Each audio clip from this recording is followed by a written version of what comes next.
नमस्कार साथियों, स्वागत और अभिनंदन आप सभी का। साथियों, आज इस पेपर का हम सॉल्यूशन करेंगे, वो है आपके हाउसकीपर भर्ती 2022। मतलब जो आपके एग्ज़ाम हुआ था 9 जुलाई 2022 को, उसकी फाइनल आंसर की आ चुकी है। तो आप भी मिलान कर लीजिए यदि आपने एग्ज़ाम दिया है तो, वरना आप जिस एग्ज़ाम की तैयारी कर रहे हैं उन सभी के लिए क्वेश्चन इंपॉर्टेंट रहेंगे। देखते हैं उसके अंदर राजस्थान जीके से संबंधित कौन कौन से महत्वपूर्ण क्वेश्चन है। देखिए, सबसे पहले आपके सामने क्वेश्चन है, हुरडा सम्मेलन की अध्यक्षता किसने की। जो हुरडा सम्मेलन है इसकी अध्यक्षता किसने की थी। देखिए, सबसे पहली बात तो ये है कि ये जो हुरडा स्थान है ये कहाँ पर है, तो याद रखिए ये स्थान होता है आपके भीलवाड़ा। दूसरी बात, हुरडा सम्मेलन कब, तो याद रखिए 17/7/1734। पूछा जाए हुरडा सम्मेलन के आयोजनकर्ता कौन, तो याद रखिएगा आयोजनकर्ता थे, उनका नाम है सवाई जयसिंह। सवाई जयसिंह।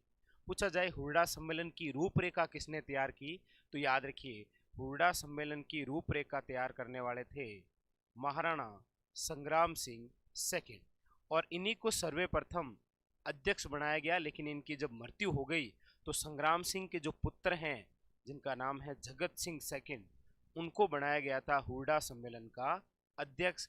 और देख लीजिए यही क्वेश्चन पूछा गया है कि हुरडा सम्मेलन की अध्यक्षता किसने की थी। Option number A D is correct answer, Maharana Jagat Singh second. अच्छा, आप कहेंगे सर हुरडा सम्मेलन हुआ क्यों, तो याद रखिएगा हमारे यहाँ पर मराठों का आक्रमण ज़्यादा होने लगा, तो मराठों को रोकने के लिए जयपुर के शासक सवाई जयसिंह द्वारा एक सम्मेलन करवाया गया जिसका नाम क्या था, हुरडा सम्मेलन। वैसे ये हुरडा सम्मेलन असफल हुआ क्योंकि यहाँ पर कोई आए नहीं थे, इसीलिए क्या हो गया था, असफल। क्वेश्चन ये भी बड़ा इंपॉर्टेंट है खानवा की तरह कि हुरडा सम्मेलन में भाग लेने कौन कौन आए।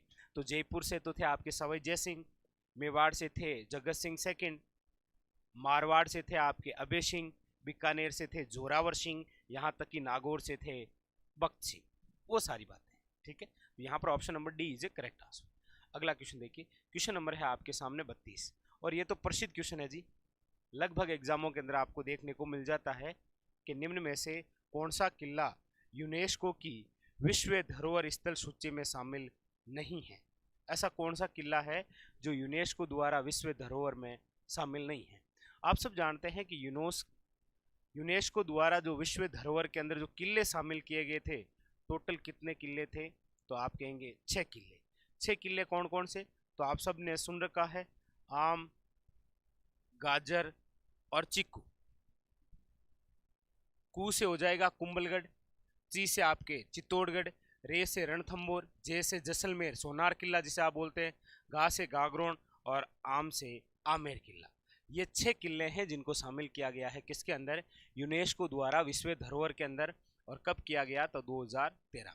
आप कहेंगे सर राजस्थान का पहला स्थल जिसे यूनेस्को द्वारा विश्व धरोहर में शामिल किया गया वो है आपके केवला देव गन्ना पक्षी विहार भरतपुर, 1985 में। याद रखिए 2010 के अंदर जंतर मंतर को, 13 के अंदर 6 किले, और 2019 के अंदर शामिल किया गया था जयपुर परकोटा।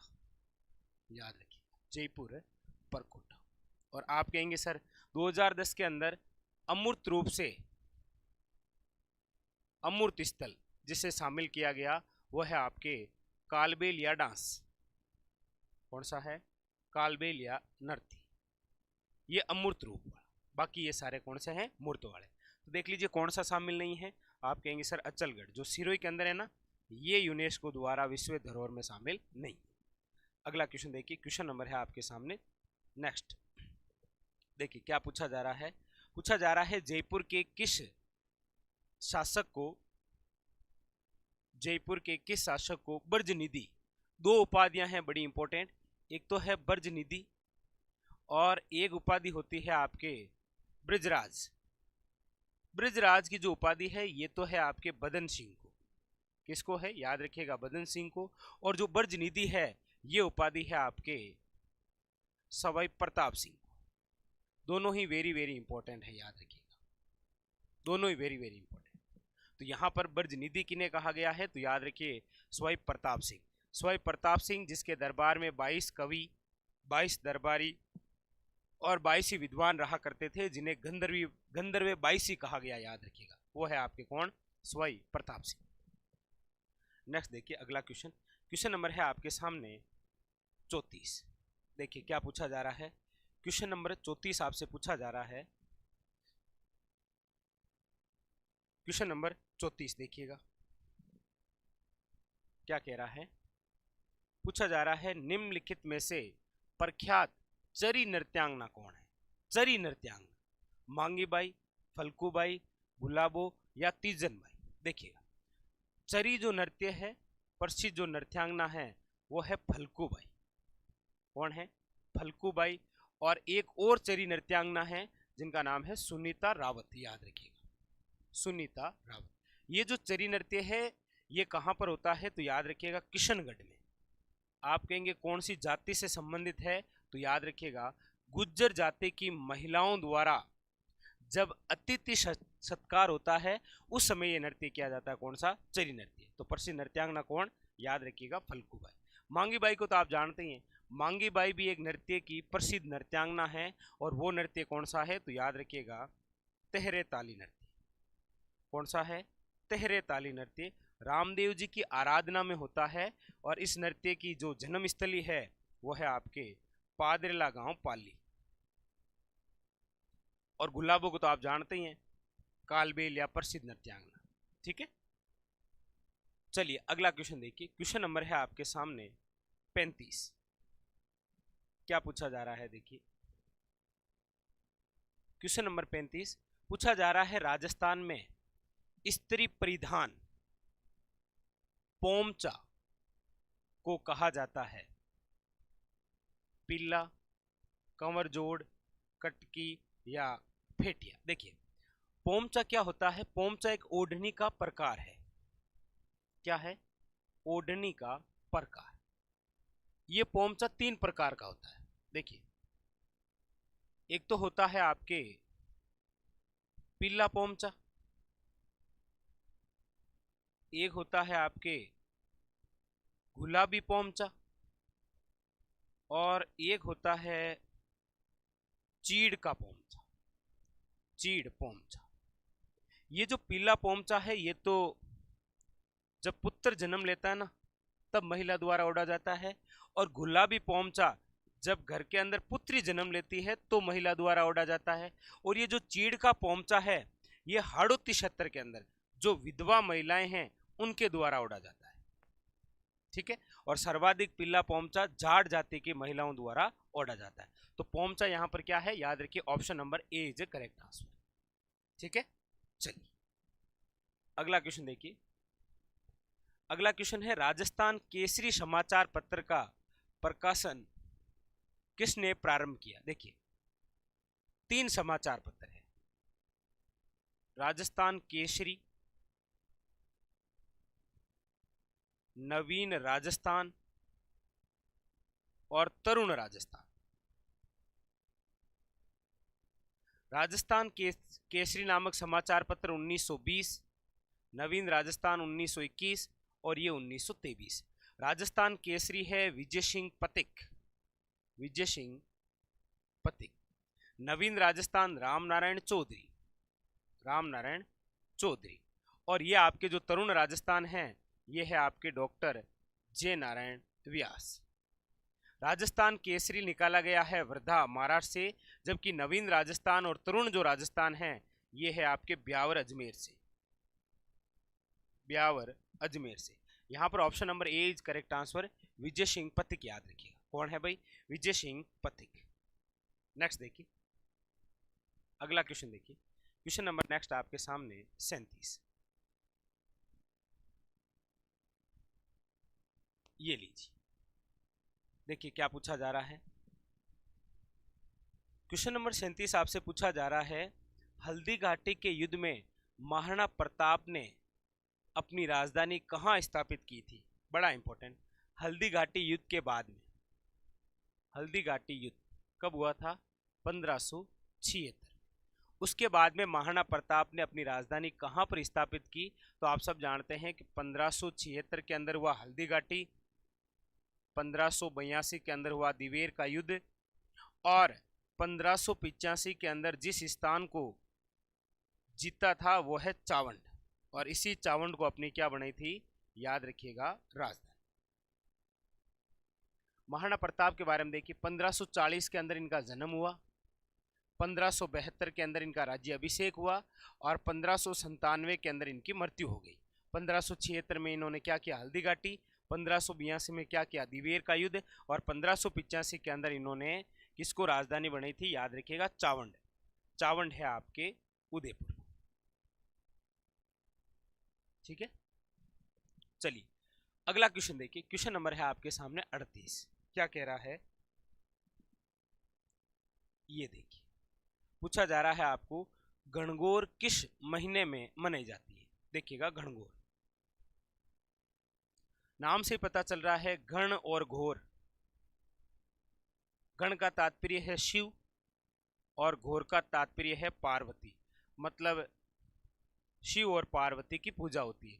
मतलब पार्वती जी ने शिव जी को प्राप्त करने के लिए एक उपवास किया था, जिसे आज हम किस रूप में मनाते हैं, गणगौर। और ये गणगौर आपके कब आती है, तो चैत्र शुक्ल तृतीया, याद रखिएगा, वेरी वेरी इंपॉर्टेंट। लेकिन गणगौर कहाँ की प्रसिद्ध है, तो याद रखिएगा, जयपुर। लेकिन आपको ये भी तो पूछता है कि बिना ईश्वर की गणगौर, बिना ईश्वर की गणगौर कहाँ की प्रसिद्ध है। बिना ईश्वर का मतलब है जहां पर शिव जी की नहीं, केवल पार्वती जी की पूजा होती है, वो है आपके जिला जैसलमेर। कौन सा है, जैसलमेर। एक आप कहेंगे सर गुलाबी गणगौर कहाँ की प्रसिद्ध है, तो याद रखिए, गुलाबी जो गणगौर है ये प्रसिद्ध है आपके नाथद्वारा। कहाँ की है भाई, याद रखिएगा, नाथद्वारा। और नाथद्वारा कहाँ पर है, याद रखिएगा, राजसमंद। एक है, याद रखिएगा आपके, वो है धिंगा बेतमार गणगौर।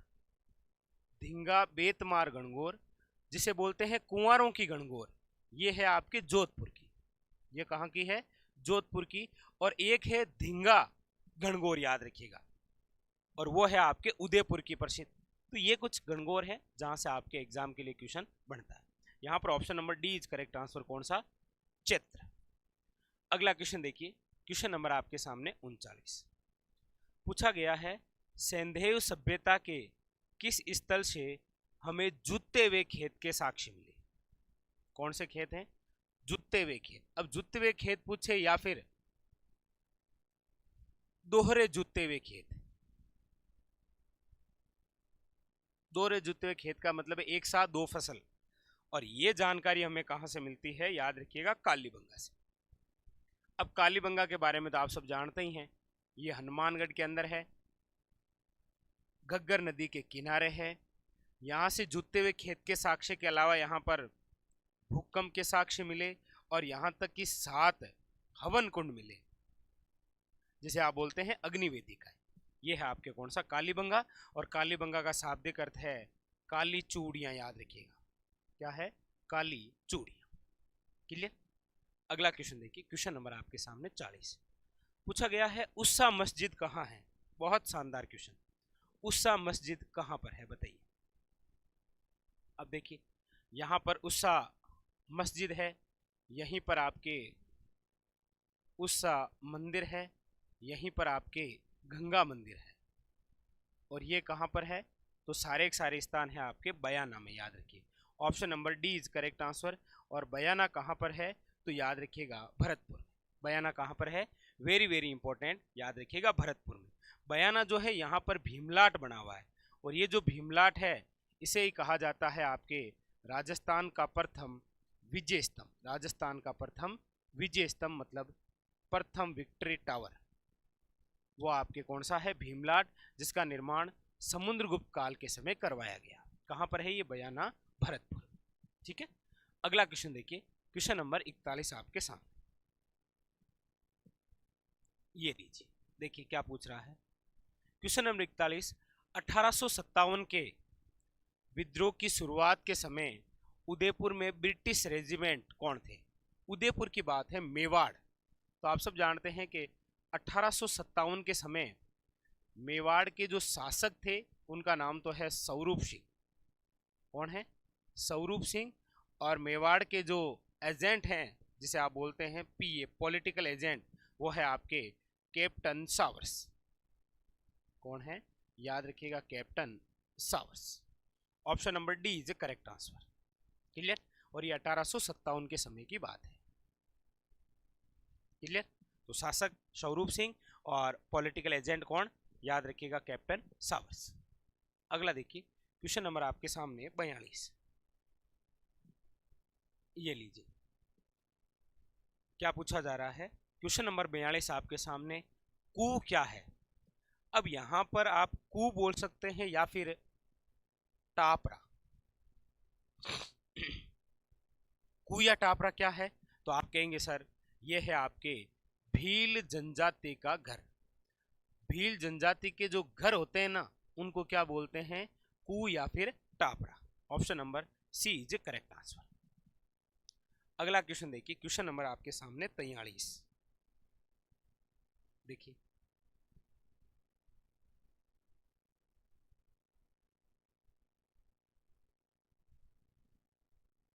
ये लीजिए क्वेश्चन नंबर 43 आपके सामने।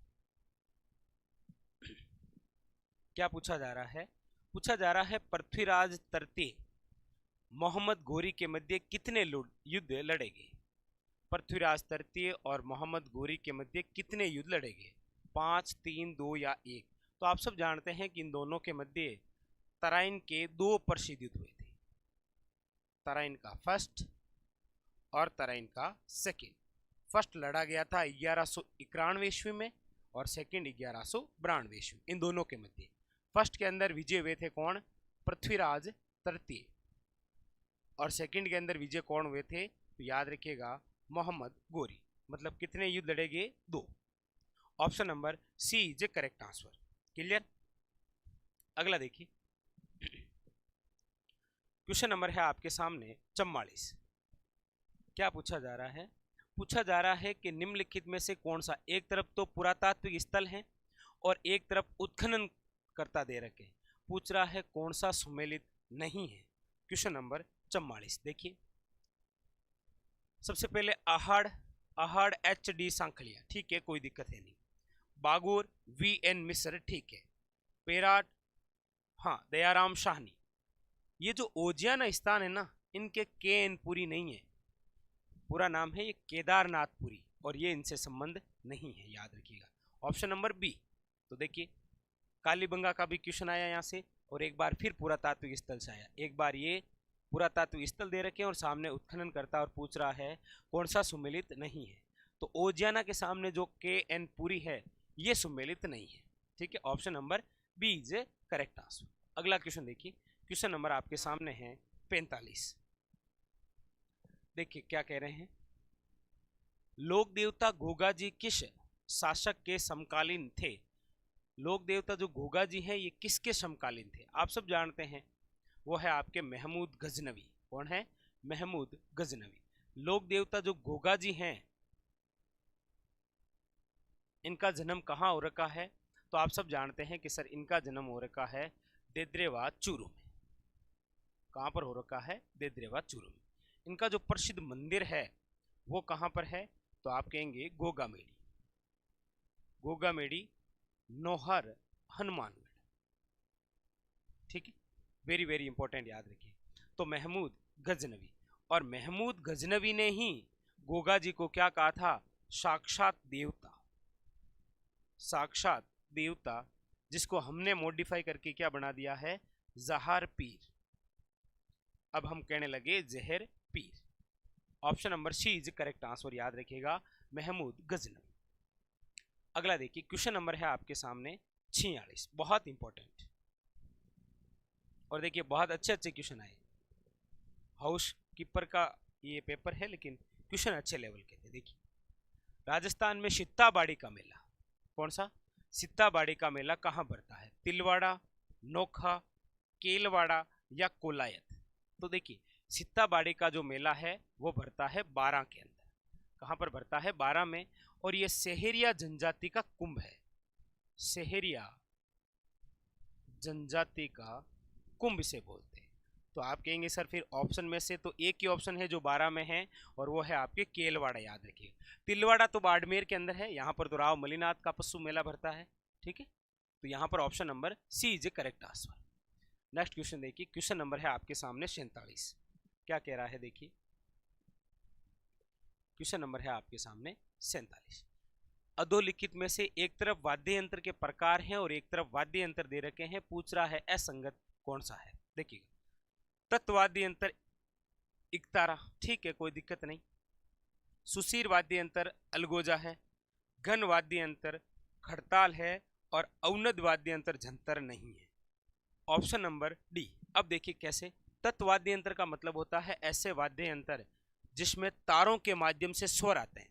सुशीर वाद्य यंत्र का मतलब क्या हुआ, ऐसे वाद्य यंत्र जिसमें फूंक मारने पर स्वर आते हैं। घन वाद्य यंत्र ऐसे वाद्य यंत्र जो धातु से निर्मित होते हैं और जिन पर आघात यानी कि चोंट करने पर आवाज आती है। अवनद वाद्य यंत्र का मतलब ऐसे वाद्य यंत्र जो चमड़े से मंडे होते हैं और जिन पर आघात यानी कि चोंट करने पर आवाज आती है, जबकि झंतर अवनद प्रकार का वाद्य यंत्र नहीं है, याद रखिए। यहाँ पर इस प्रकार से भी क्वेश्चन देखिए, कितना शानदार क्वेश्चन आया ये। चले आगे, अगला क्वेश्चन देखिए, क्वेश्चन नंबर है आपके सामने 48। क्वेश्चन नंबर 48 देखिए क्या पूछा जा रहा है। पूछा जा रहा है नेजा, जम्मा, रिखिया किस स्थानीय लोक देवता से संबंधित हैं। नेजा जिनका ध्वज होता है, जम्मा रात्रि जागरण को बोलते हैं, रात्रि जागरण को क्या बोलते हैं, जम्मा। रिखिया जो मेघवाल भक्त होते हैं उनको बोलते हैं रिखिया। ये सारे तीनों शब्द किनसे संबंधित है, आप कहेंगे रामदेव जी से, बिल्कुल। Option number A is correct answer, याद रखिएगा। कौन, रामदेव जी, जिनका प्रसिद्ध मेला आप सब जानते हैं, रुणीचा जैसलमेर। अगला क्वेश्चन देखिए, क्वेश्चन नंबर आपके सामने 49। ये लीजिए क्या पूछ रहा है देखिए, ये लीजिए पूछा जा रहा है आपको, अधोलिखित में से कौन सा एक राजस्थान का मंदिर सुमेलित नहीं है। देखिएगा, बहारे देवरा शिव मंदिर भीलवाड़ा में है, बिल्कुल सही है, कोई दिक्कत नहीं। सूर्य मंदिर बिल्कुल सही है, झालरा पाटन झालावाड़। करणी माता का मंदिर बिल्कुल बीकानेर देशनोक के अंदर है। जगत शिरोमणि मंदिर उदयपुर में है, जी नहीं। जगत शिरोमणि जो मंदिर है ना, ये आपके कहाँ पर बना हुआ है, तो आप कहेंगे ये बना हुआ है आमेर में। इसका निर्माण किसने कराया था, तो याद रखिएगा कनकावती ने। कनकावती ने अपने पुत्र जगत सिंह की याद में आमेर के अंदर जिस मंदिर का निर्माण करवाया वो कौन सा मंदिर है, जगत शिरोमणि मंदिर। और कहते हैं कि इसके अंदर वही मूर्ति है जिसकी पूजा मीरा किया करती थी, इसलिए नाम क्या है, जगत शिरोमणि मंदिर। नेक्स्ट देखिए, क्वेश्चन नंबर है आपके सामने 50, बहुत ही शानदार। देखिए पूछा जा रहा है आपको, नथमल और सलीम सिंह की हवेलियां स्थित है। देखिएगा, एक तो आपके पट्टुओं की हवेली, एक है आपके नथमल की हवेली, एक है सालिम सिंह की। सालिम सिंह, ये सलीम सिंह नहीं, सालिम सिंह है। ये तीनों हवेली जहां पर है वो आप सब जानते हैं जैसलमेर, बहुत ज्यादा इंपॉर्टेंट, जैसलमेर याद रखिए, ठीक है। इसमें जो सालिम सिंह की हवेली है ना, इसे तो नौखंडी हवेली भी कहा जाता है, नौखंडी हवेली। और नतमल हवेली की तो आपको पता ही है, नतमल की हवेली वे हवेली है जिसके कारीगरों के हाथ ताजमहल के समान काट दिए गए। तो ये सारे आपके option number B is correct answer, Jaisalmer. अगला क्वेश्चन देखिए, क्वेश्चन नंबर है आपके सामने 51। क्या पूछा जा रहा है, पूछा जा रहा है गंगा और ब्रह्मपुत्र डेल्टा क्षेत्र के वनों को क्या कहा जाता है। आप सब जानते हैं गंगा और ब्रह्मपुत्र जो डेल्टा क्षेत्र हैं उनके वनों को क्या कहा जाता है, तो सुंदरवन। क्या कहा जाता है, सुंदरवन।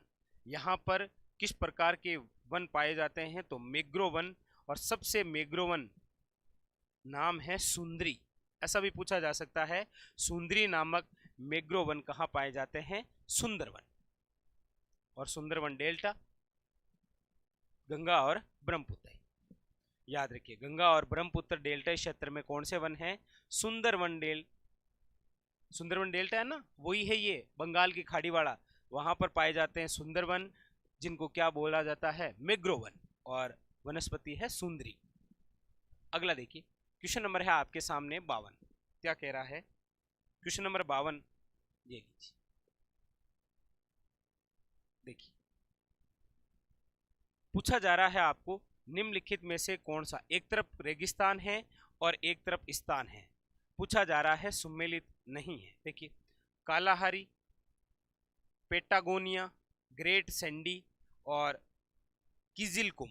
देखिए, किजिलकुम एशिया में है, कोई दिक्कत नहीं है, ग्रेट सैंडी आपके ऑस्ट्रेलिया में है, और पेटागोनिया आपके दक्षिण अमेरिका में है। ये आप कमेंट करके बताइएगा कालाहारी मरुस्थल कहां पर है। बाकी आपको पता ही है कालाहारी, फिर भी बताइएगा कालाहारी मरुस्थल कहां पर है। चलिए आगे बढ़ते हैं, ये आपको कमेंट बॉक्स में बताना है। चलिए अगला क्वेश्चन देखिए, क्वेश्चन नंबर है आपके सामने 53। क्या पूछा जा रहा है? देखिए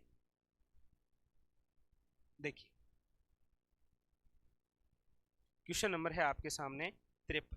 देखिए पूछा जा रहा है, निम्नलिखित में से कौन सा शहर डेन्यूब नदी के किनारे स्थित है? डेन्यूब नदी के किनारे, वार्सा, एथेंस, पेरिस या वियना। याद रखिए, option number D is correct answer, Vienna. अगला देखिए, निम्नलिखित में से कौन सी भूकंप तरंगे नहीं है?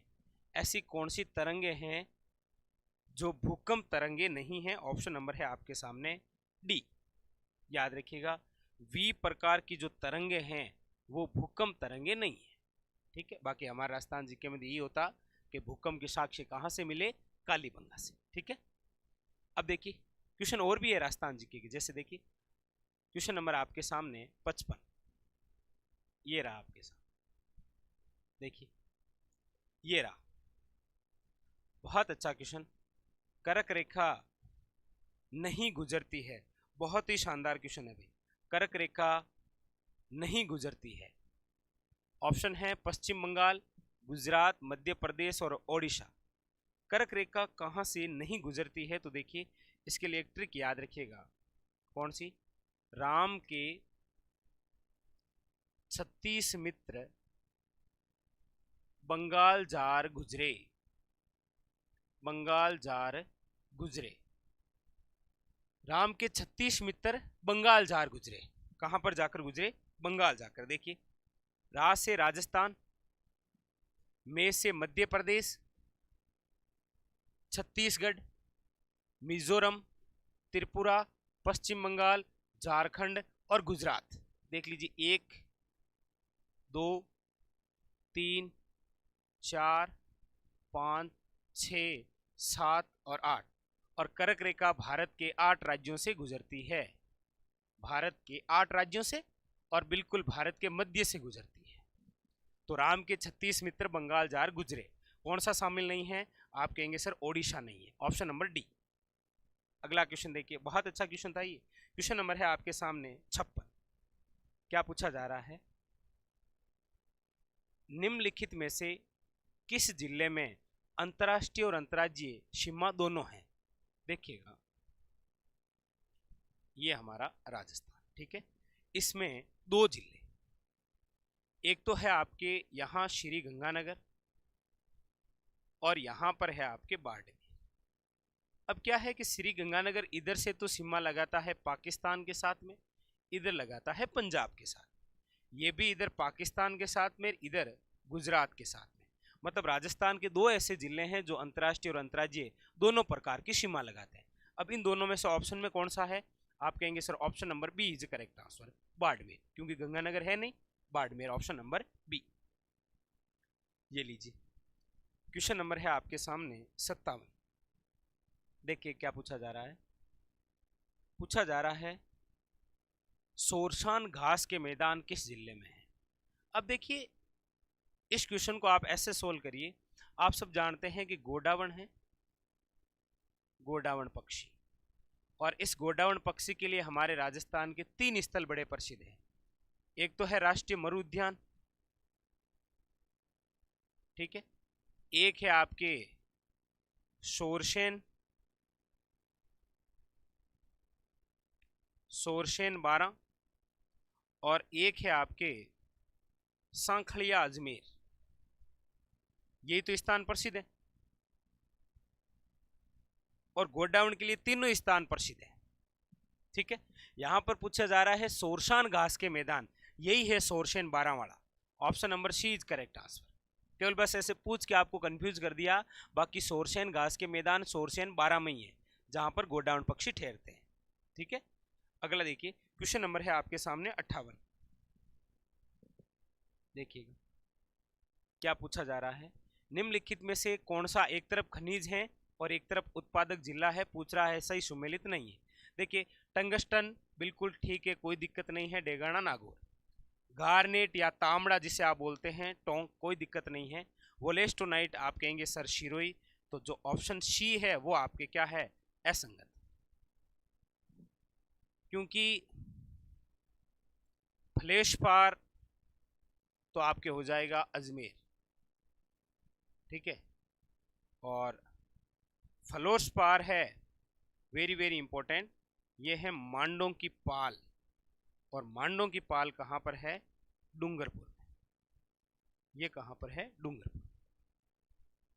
अगला देखिए क्वेश्चन नंबर है आपके सामने 59। क्या पूछा जा रहा है, देखिएगा पूछा जा रहा है राष्ट्रीय ऊंट अनुसंधान केंद्र कहां पर स्थित है। राष्ट्रीय ऊंट अनुसंधान केंद्र, सिंपल सी बात है, option number C is correct answer, Bikaner. और क्योंकि बीकानेर को कहा क्या जाता है, ऊंटों का देश, तो बीकानेर का दूसरा नाम क्या, ऊंटों का देश, या ऊन का घर, या फिर रत्ती का शेर, प्राचीन नाम है जांगल प्रदेश। नेक्स्ट क्वेश्चन नंबर 60, 56 के मैदान कहां अवस्थित है। कितना अच्छा और कितना सिंपल क्वेश्चन। 56 के मैदान आप सब जानते हैं कि सर 56 के जो मैदान है वो बांसवाड़ा और प्रतापगढ़ के मध्य 56 गांवों की जो उपजाऊ भूमि है, 56 गांवों की उपजाऊ भूमि, वो क्या कहलाते हैं, 56 का मैदान। ये जो 56 का मैदान है किस नदी का भाग है, याद रखिएगा माही, और किस भौतिक प्रदेश का भाग है, तो पूर्वी मैदान का, याद रखिएगा। इसके अलावा आपके दिमाग में आ रहा होगा सर एक वो भी तो है 56 की पहाड़ियाँ, बिल्कुल सही है, 56 की पहाड़ियाँ। ये जो 56 की पहाड़ियाँ या पर्वत जो है ये है आपके बाड़मेर, मतलब बालोतरा से लेकर शिवाना के मध्य जो 56 गुंबदाकार पहाड़ियाँ हैं उन्हें कहा जाता है 56 की पहाड़ियाँ, और वो कहाँ पर है, बाड़मेर। यदि एग्जाम में आपको ऐसे पूछे ना 56 बेसिन किस जिले में है, तो याद रखिएगा बांसवाड़ा। ठीक है, तो केवल क्या होगा, बांसवाड़ा। 56 का मैदान हो गया, 56 की पहाड़ियां हो गई, और 56 बेसिन हो गए। क्लियर। अब देखिए अगला क्वेश्चन,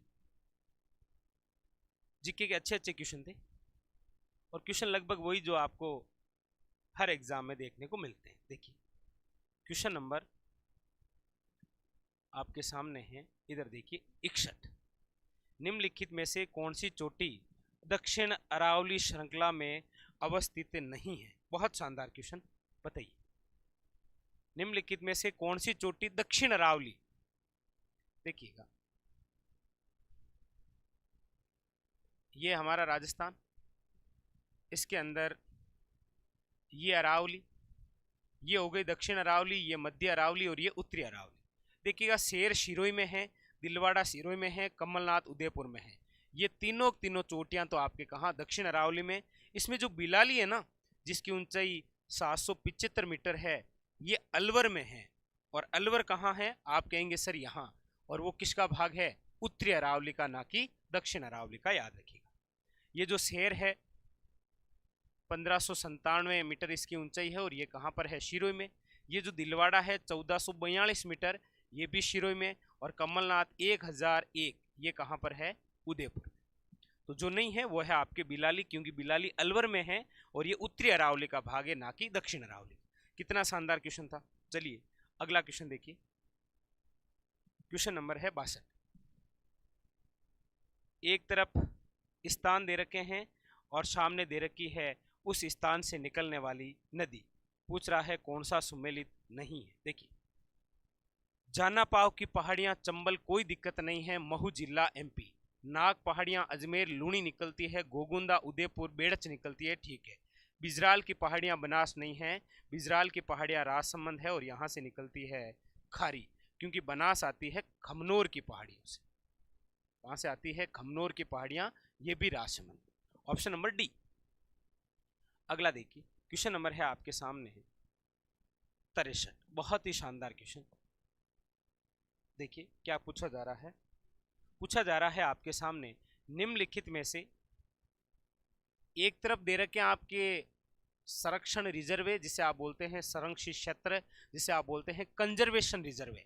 एक तरफ कंजर्वेशन रिजर्व है और एक तरफ स्थान, कौन सा सुमेलित नहीं है। देखिएगा बीड़ झुंझुनू में है और एक बीहड़ है, ये राजस्थान के पूर्वी भाग में चंबल नदी द्वारा निर्मित है। और ये है बीड़ मतलब पशु चारागृह, बिल्कुल झुंझुनू में, कोई दिक्कत नहीं। रोटू आपके नागौर में है और सुंदा माता जालोर और शिरोई में है। ये जो गोगलाव है ना, ये बीकानेर में नहीं है। गोगलाव कंजर्वेशन रिजर्व भी किस जिले में है, याद रखिएगा, नागौर में। ये भी कहां पर है, नागौर के अंदर। अगला देखिए, क्वेश्चन नंबर आपके सामने 64।